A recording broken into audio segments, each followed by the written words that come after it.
Okay, so aromatic compounds we already know. Aromatic compounds क्या होते हैं, क्या उनकी conditions होती हैं, that we have already done.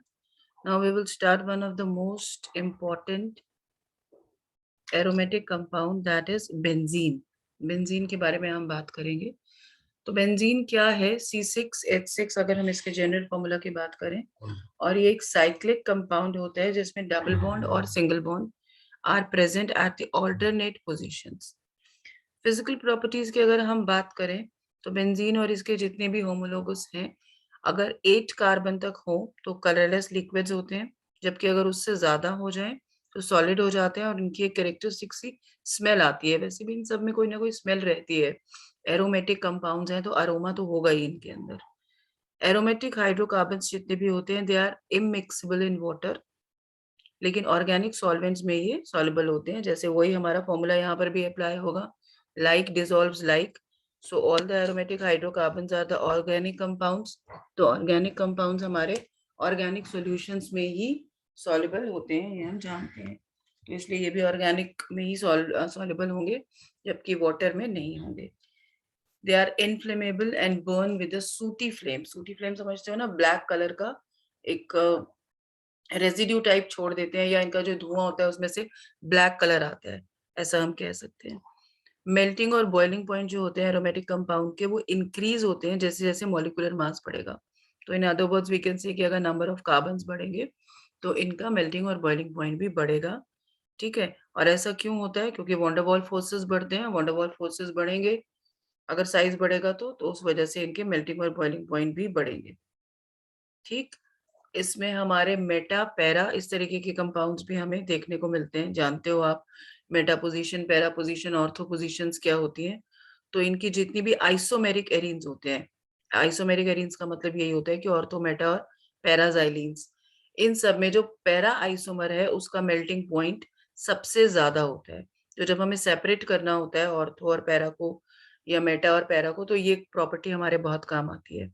ये टॉक्सिक होते हैं और कार्किनोजेनिक होते हैं नेचर में. कार्किनोजेनिक मतलब कैंसर कॉजिंग, कैंसर कॉज कर सकते हैं ये तो इनकी फिजिकल प्रॉपर्टीज की बात हुई. अब बात करेंगे इनकी केमिकल प्रॉपर्टीज. हम जानते हैं कि केमिकल प्रॉपर्टीज जो हैं, हमने पढ़ा है अभी तक एल्केन्स में, एल्कीन्स में और एल्काइंस में, कि जिनमें भी डबल बॉन्ड होता है वो बहुत आसानी से एडिशन रिएक्शंस देते हैं. हमने देखा था कि एल्केन्स जो था उसने सिर्फ सब्स्टिट्यूशन रिएक्शंस दी थी, because alkanes comes under the category of saturated compound. उसकी चारों की चारों वैलेंसीज कंप्लीट होती हैं, वो सैचुरेट होती हैं, इसलिए वो एडिशन रिएक्शंस नहीं दे पाता. तो इसीलिए वो सब्स्टिट्यूशन रिएक्शन देता है. मीन्स अगर आपको किसी भी कंपाउंड को या किसी भी इलेक्ट्रोफाइल को या न्यूक्लियोफाइल को उसमें ऐड करना है, तो आपको कोई एक हाइड्रोजन जो है हटाना पड़ेगा. उसकी जगह ही आप रख सकते हो, उसकी जगह रख सकते हो मतलब सब्स्टिट्यूट कर सकते हो. लेकिन हमने देखा कि एल्कीन्स जो है काफी अच्छे से एडिशन रिएक्शंस देती हैं, क्योंकि डबल बॉन्ड है उनके पास, अनसैचुरेटेड है वो. डबल बॉन्ड के आसपास इलेक्ट्रॉन की डेंसिटी भी काफी हाई होती है, तो वो आसानी से ऐड हो गई थी हमारी चीजें. कल हमने पढ़ा था मार्कोनिकोव और एंटी मार्कोनिकोव में भी हमने देखा था एडिशन ही हुआ था, कोई चीज हटानी नहीं पड़ी थी हमें अपने कंपाउंड में से. जैसे प्रोपेन हमने लिया था तो वो ऑलरेडी प्रोपीन लिया था, तो कुछ भी हटाना नहीं पड़ा हमें, बस डबल बॉन्ड टूटा, उसकी जगह हमारा हाइड्रोजन भी ऐड हो गया था, क्लोरीन भी ऐड हो गया था, ब्रोमीन भी ऐड हो गया था. तो एडिशन रिएक्शंस देते हैं. हमने पढ़ा भी था इलेक्ट्रोफिलिक एडिशन रिएक्शन का मैकेनिज्म, हमने देखा था मार्कोनिकॉफ में. तो उस हिसाब से अगर हम बात करें तो बेंजीन में भी हम जानते हैं 3 डबल बॉन्ड्स होते हैं. डबल बॉन्ड ऑल्टरनेट पोजीशंस पर होते हैं इनके, double single double single double single, यही तो होती है ना बेंजीन का स्ट्रक्चर. तो उस हिसाब से बेंजीन को भी एडिशन रिएक्शंस देनी चाहिए, मगर बेंजीन आसानी से रिएक्शंस करता ही नहीं है. वो क्यों नहीं करता? Because of resonance stability. क्योंकि हम जानते हैं कि बेंजीन में जो double bond single bond alternate position पर है, वो एक्चुअली रेजोनेट होते रहते हैं. यानी ये जो डबल बॉन्ड है, इसकी पोजीशन ये फिक्स नहीं रहेगी. कभी ये यहाँ होगा, कभी ये यहाँ होगा, कभी यहाँ, कभी यहाँ. तो एक तरीके से ये डबल बॉन्ड पूरे बेंजीन रिंग में घूमता रहता है, जिसकी वजह से ये हर बॉन्ड को स्टेबल रखता है. जो सिंगल बॉन्ड है कभी कभी उनके पास भी चला जाता है. तो जैसे ही सिंगल बॉन्ड को रियलाइज हो इससे पहले कि मैं कुछ ऐड करूं, तब तक डबल बॉन्ड यहाँ पहुंचा हुआ होगा. ये मैं ऐसे आपको एग्जांपल के लिए बता रही हूँ. अभी सिंगल बॉन्ड में ऐड हो सकता है, लेकिन जैसे ही अपने पास कुछ ऐड करना चाहेगा दूसरे कंपाउंड को, ये यहाँ पहुंच जाएगा। तो इसका मतलब क्या हुआ कि रेजोनेंस की वजह से ये काफी स्टेबल होते हैं, और स्टेबिलिटी ऑलरेडी होने की वजह से ये आसानी से एडिशन रिएक्शंस नहीं देते। इसलिए बेंजीन में डबल बॉन्ड होने के बावजूद भी ये क्या होता है, ये सब्स्टिट्यूशन रिएक्शंस देता है। और किस तरीके की सब्स्टिट्यूशन रिएक्शन देगा ये? Electrophilic substitution. इलेक्ट्रोफिलिक सब्स्टिट्यूशन का आप क्या मतलब है, अगर हम खोल के समझे, सब्स्टिट्यूशन मतलब सब्स्टिट्यूट करेगा, अपना एक हाइड्रोजन निकालेगा ये, तभी जाके जो कमिंग हमारा कंपाउंड है या इलेक्ट्रोफाइल है वो ऐड हो पाएगा, अदरवाइज नहीं हो पाएगा। इसलिए इसे सब्स्टिट्यूशन कहते हैं। इलेक्ट्रोफाइल मतलब इलेक्ट्रॉन लवर्स जो होंगे, यानी जिनके ऊपर पॉजिटिव चार्ज हो या तो, या फिर उनके पास क्या हो, इलेक्ट्रॉन्स की कमी हो। इलेक्ट्रॉन की कमी कौन किनको हो सकती है? जो इलेक्ट्रॉन डेफिशिएंट होते हैं, तो वही जो है ये रिएक्शंस देते हैं। तो इसके जितना भी हम मैकेनिज्म देखेंगे, हम जितनी भी रिएक्शंस देखेंगे इसकी, most of the reactions that are electrophilic substitution reaction. तो अगर मैं आपको एक रिएक्शन का भी मैकेनिज्म समझा देती हूँ तो आप समझ लेना, आपको एग्जाम में कोई भी क्वेश्चन आए आपका मैकेनिज्म सेम रहेगा। जैसे right now I am going to explain you halogenation. Halogenation means the addition of halogen. ठीक है, अब हेलोजन का एडिशन करना है तो अब हमने बोल ही दिया है कि एडिशन रिएक्शन तो ये देता नहीं, ये सब्स्टिट्यूट करेगा, तब जाके हेलोजन जो है ऐड हो पाएगा। ओके, वन मोर थिंग कि बेंजीन के जितने भी रिएक्शंस होंगे, in most of the reactions we require the catalyst. हमें कैटलिस्ट की जरूरत पड़ती है, क्योंकि अभी अभी जैसे हमने बोला कि benzene is already very stable, तो आसानी से तो रिएक्शंस देगा नहीं है। तो इसको रिएक्शन कराने के लिए एक तो हमने कि देखो कितने हम समझौते कर रहे हैं, एक तो हम सब्स्टिट्यूशन रिएक्शंस करा रहे हैं, उसके बावजूद अपने आप सब्स्टिट्यूट नहीं करेगा, एक एक कैटलिस्ट की जरूरत पड़ेगी जो इसकी सब्स्टिट्यूशन रिएक्शन को स्टार्ट कर सके, इनिशिएट कर सके। तो ये एक हमारा रिएक्शन है। बेंजीन ने रिएक्शन किया क्लोरीन से, नॉर्मल। अगर आपको एग्जाम में सिर्फ रिएक्शन लिखने के लिए आता है तो आप सिर्फ इतना पार्ट लिखोगे। Benzene reacting with chlorine, there can be bromine also, there can be any other halogen also in presence of FeCl3, which is electron deficient. तो ये बनाता है क्लोरोबेंजीन।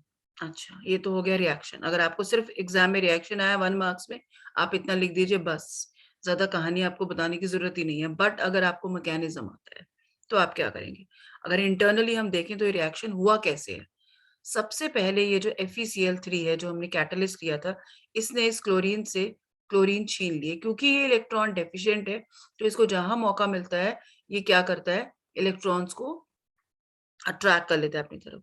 तो ये एक क्लोरीन को अपनी तरफ अट्रैक्ट करेगा, जिसकी वजह से बन जाएगा FeCl4- और एक क्लोरीन हमारा बच गया, तो Cl+ बच गया। ये तो अपने इलेक्ट्रॉन्स के साथ इसने क्लोरीन को ले लिया, Cl और Cl के बीच का जो बॉन्ड है वो टूटा, एक क्लोरीन इसके पास आ गया नेगेटिव चार्ज लेकर अपना, और दूसरा क्लोरीन रह गया, तो इसका मतलब उस पर पॉजिटिव चार्ज है। पॉजिटिव चार्ज मतलब क्या हुआ है ये? This is the formation of electrophile. सबसे पहले हम इलेक्ट्रोफाइल बनाएंगे, तभी तो सब्स्टिट्यूशन होगा ना उसका, ऐसे कैसे हो जाएगा? हमारे पास तो कोई इलेक्ट्रोफाइल है नहीं अभी। तो ये जो कैटलिस्ट है ये इलेक्ट्रोफाइल को बनाने का काम करेगा। इसने इलेक्ट्रोफाइल बना दिया, अब सेकंड स्टेप होगा फॉर्मेशन ऑफ कार्बोकेटायन। अब कार्बोकेटायन बनेगा हमारा।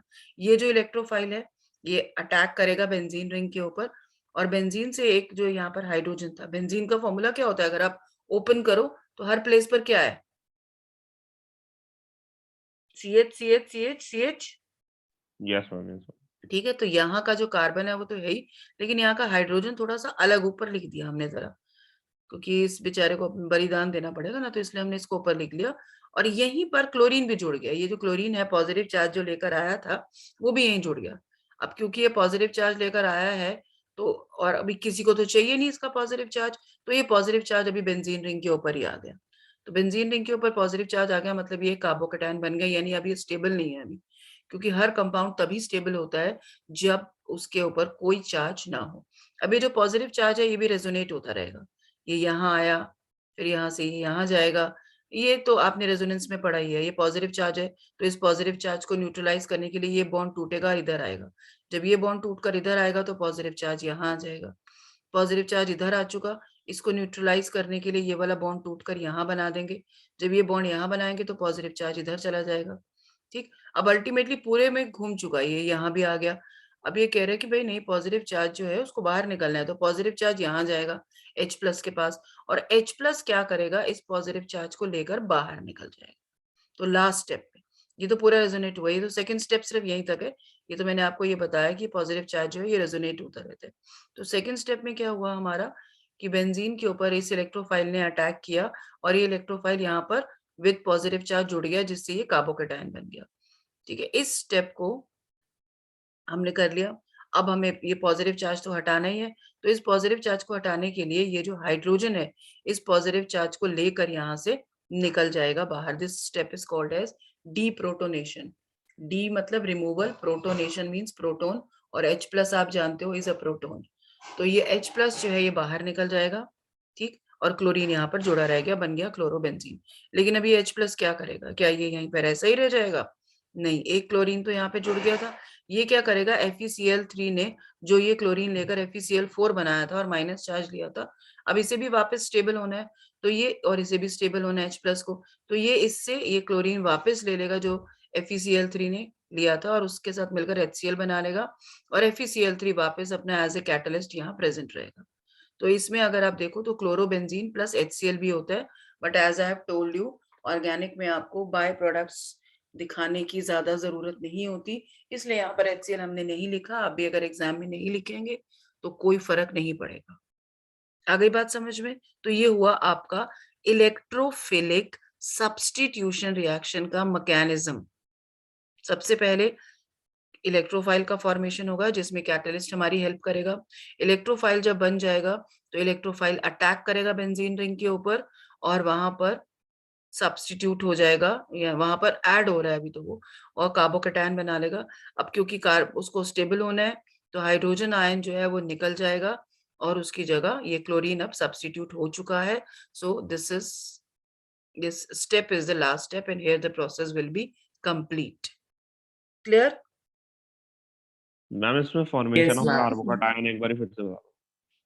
फॉर्मेशन ऑफ कार्बोकेटायन में बेंजीन के ऊपर इलेक्ट्रोफाइल ने अटैक किया। जब अटैक किया तो ये यहाँ जुड़ गया, और जुड़ गया तो अपने पॉजिटिव चार्ज को भी इसके ऊपर जोड़ दिया उसने, तो बन गया कार्बोकेटायन। ये पॉजिटिव चार्ज जो है ये पूरे में घूमता रहेगा, घूमते घूमते काफी स्टेबिलिटी दे देगा ये कंपाउंड को, लेकिन अल्टीमेटली तो कंपाउंड से पॉजिटिव चार्ज को हटाना ही है, तो ये बाहर निकल जाएगा। हाइड्रोजन निकलेगा बाहर इस पॉजिटिव चार्ज को लेकर, क्लोरीन यही जुड़ा रह जाएगा क्योंकि क्लोरीन की इलेक्ट्रोनेगेटिविटी ज्यादा है, वो यहाँ जुड़ा रह जाएगा और हाइड्रोजन बाहर निकल गया। तो this Okay. process will be complete. Excuse me. Excuse me. Okay. तो आपको कोई भी रिएक्शन आया बेंजीन की, मैकेनिज्म आपका यही रहेगा। फर्स्ट स्टेप क्या होता है, फॉर्मेशन ऑफ इलेक्ट्रोफाइल, जो कि हमने किससे बनाया, जो भी हमारा कैटलिस्ट या रिएजेंट था उसकी हेल्प से हमें इलेक्ट्रोफाइल मिल गया। एक इलेक्ट्रोफाइल भी मिलेगा, ऑब्वियसली एक न्यूक्लियोफाइल भी मिलेगा, लेकिन हमारा जो रिएक्शन है वो क्या है, इलेक्ट्रोफिलिक सब्स्टिट्यूशन रिएक्शन है ना, तो इलेक्ट्रोफाइल अटैक करेगा। अब ये जो इलेक्ट्रोफाइल बनेगा वो अटैक करेगा और कार्बोकेटायन बनेगा जो कि एक इंटरमीडिएट प्रोडक्ट होगा। फर्स्ट स्टेप में हमारा ये कार्बोकेटायन बन गया है, ठीक है, सॉरी ये इलेक्ट्रोफाइल बन गया है। इस इलेक्ट्रोफाइल ने अटैक किया बेंजीन रिंग के ऊपर और कार्बोकेटायन बना दिया, और लास्ट स्टेप में क्या होता है, removal of proton from the carbocation intermediate to form the product. ठीक, ये हमारा ये सेकंड स्टेप था। ठीक, पूरा का पूरा ये हमारा फर्स्ट स्टेप है जिसमें हमने क्या किया है, इलेक्ट्रोफाइल का फॉर्मेशन किया है। ये chlorine, this is electrophile. Okay, यहाँ पर कोई भी कंपाउंड हो सकता है, आपका FeCl3 की जगह आप AlCl3 भी लोगे तब भी आपका मैकेनिज्म सेम ही रहेगा।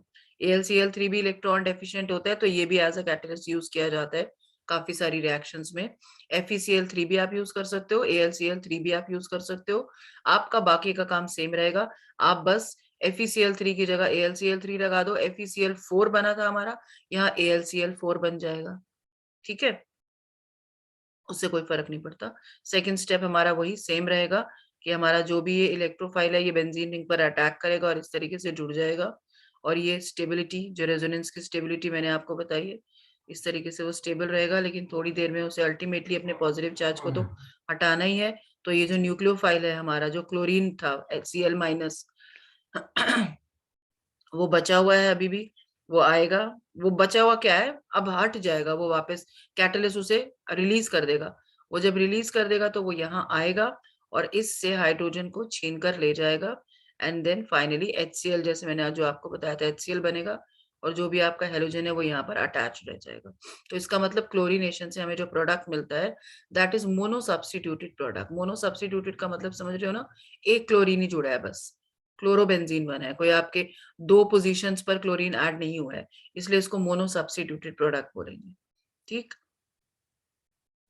अच्छा अब उसके बाद क्या हेलोजिनेशन में ही सिर्फ ये मैकेनिज्म होता है? नहीं, सेम मैकेनिज्म फॉलो होगा सल्फोनेशन में भी, सेम स्टेप हमारा मैकेनिज्म फॉलो होगा नाइट्रेशन में भी, सेम फॉलो होगा एल्काइलेशन में भी। क्या मतलब है सल्फोनेशन का, नाइट्रेशन का और एल्काइनेशन का? Sulphonation means reaction with sulphuric acid. Sulphuric acid का जो रिएक्शन होता है उसमें जो हम कैटलिस्ट यूज करते हैं या रिएजेंट जो यूज होता है दैट इज SO3। तो SO3 और H2SO4 की वजह से, की हेल्प से आई शुड से, सबसे पहले क्या बनेगा हमारा इलेक्ट्रोफाइल बनेगा जो कि अटैक करेगा बेंजीन रिंग के ऊपर और फिर अल्टीमेटली हमें प्रोडक्ट क्या मिलेगा?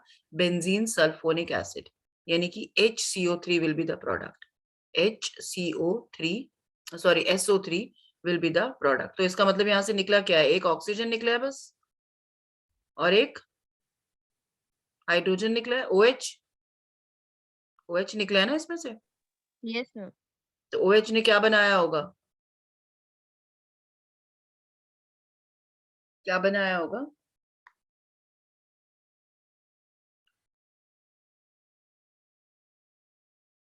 सल्फोनेशन का मैंने आई थिंक कोई स्लाइड नहीं दिया क्योंकि मैकेनिज्म आपकी बुक में शायद सल्फोनेशन का अलग से दिया नहीं है, वैसे सेम मैकेनिज्म फॉलो होगा, सेम। ये हमारा जो इलेक्ट्रोफाइल है ये सबसे पहले क्या करेगा, ये जो रिएजेंट है ये इलेक्ट्रोफाइल बनाएगा, ठीक है। इसमें से एक अपना कंपाउंड लेकर उससे OH माइनस ले लेगा तो बचेगा क्या? HSO3+, उसके ऊपर पॉजिटिव चार्ज होता है, वो आएगा, वो इसके साथ जुड़ जाएगा यहाँ पर, इसका हाइड्रोजन निकल जाएगा और SO3H यहाँ पर जुड़ जाएगा। Same will happen in nitration. Nitration मतलब नाइट्रिक एसिड से जो रिएक्शन होगा, कंसंट्रेटेड नाइट्रिक एसिड से ये रिएक्शन करता है in presence of concentrated H2SO4। जो यहाँ पर हम यूज करते हैं reagent that is concentrated H2SO4, again ये हमारा इलेक्ट्रोफाइल बनाने में हेल्प करेगा। सेकंड स्टेप में कार्बोकैटायन का फॉर्मेशन होगा एंड अल्टीमेटली NO2 यहाँ पर जुड़ जाएगा, यानी OH बाहर निकल गया। ठीक है, हर एक में अगर आप देख रहे हो तो OH ही बाहर निकल रहा है आपका, OH के पास ही तो नेगेटिव चार्ज होगा ना, तो OH ही बाहर निकलेगा। Alkylation, this is also called as Friedel-Crafts alkylation, which is very important reaction along with mechanism। क्या होता है, क्या है, पहले तो उस रिएक्शन को समझो क्या है, फिर इसके मैकेनिज्म को देखेंगे। मैकेनिज्म वैसे सेम ही है, फिर भी आपको अलग से बता दूंगी। बेंजीन का रिएक्शन जब किसके साथ होता है? किसी भी मिथाइल क्लोराइड के साथ हमने रिएक्शन कर दिया इसका, कोई भी अल्काइल ले सकते हैं हम, अल्काइल हैलाइड यहाँ पर लिया जा सकता है, तो हमने यहाँ पर क्या लिया है? मिथाइल हैलाइड लिया है, मिथाइल क्लोराइड लिया है। तो मिथाइल क्लोराइड का रिएक्शन हम कराएंगे एनहाइड्रस एल्यूमिनियम क्लोराइड की प्रेजेंस में। दिस इज द कैटलिस्ट और द रिएजेंट। तो हमें क्या मिलता है? what this compound is called as? Benzene के ऊपर अगर एक मिथाइल जुड़ा हो तो क्या बोलते हैं उसको? Toluene.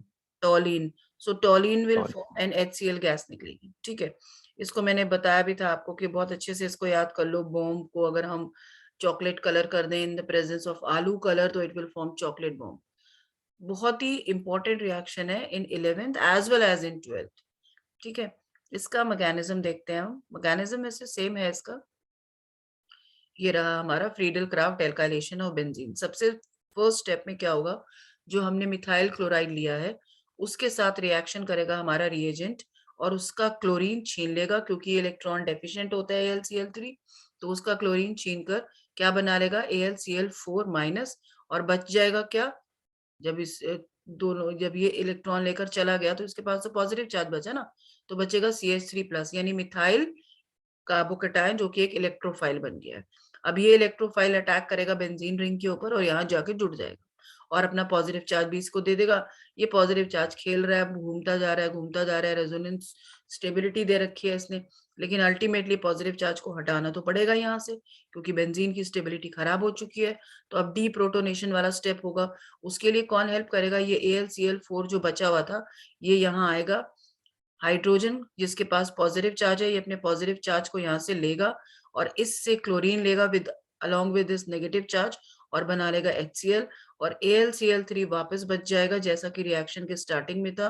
हम जानते हैं कोई भी कैटलिस्ट कभी भी रिएक्शन में पार्टिसिपेट नहीं करता, सिर्फ हेल्प करता है। स्टार्टिंग में जितना होता है एंड में उतना ही एज इट इज हमें मिल जाता है। तो ये भी हमें मिल गया और Cl3 इसके ऊपर जुड़ा रह गया, which is toluene. So this is the mechanism. First step is formation of what?